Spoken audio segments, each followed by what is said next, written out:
And the answer is in the title.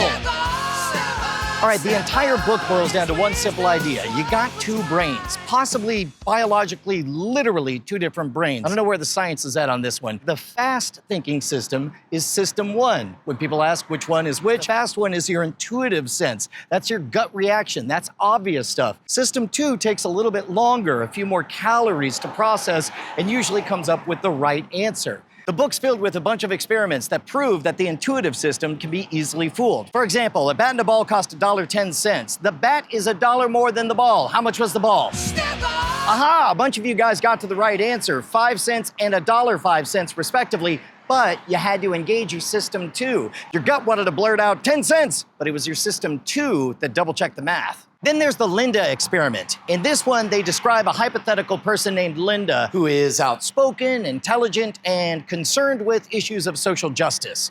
Now that you know that about Linda, they give you a giant list of possible things she may be or do or have, and they ask you to evaluate which is more likely. What are the odds she's a bank teller?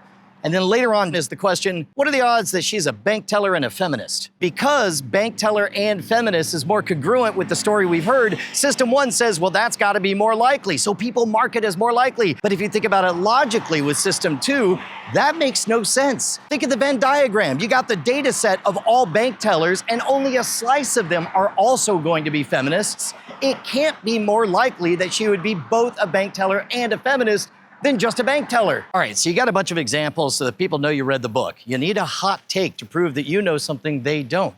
Quote Gavin de Becker. In his book, The Gift of Fear, he points out that System 1 is why humans reign supreme. Because guess what? Our soft, squishy bodies, we ain't got no hard scales, no chitinous armor. We ain't got fangs, we don't have claws. We got one thing, the world's most finely honed sense of intuition. Humans know when something isn't right.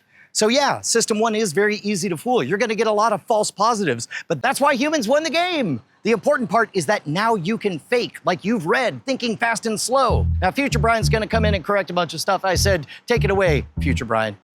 Hey, Past Brian, that was real good for the most part. You almost got everything right, but when you started talking about two brains, you should point out that the book makes it clear it's a metaphor. That's why it's called System 1 and System 2. If you're thinking of two actual different brains, especially one brain in the gut, you're probably thinking of the enteric nervous system, the ENS. It's made up of over 100 million neurons, and it controls a bunch of your digestion and stuff. It talks through the vagus nerve.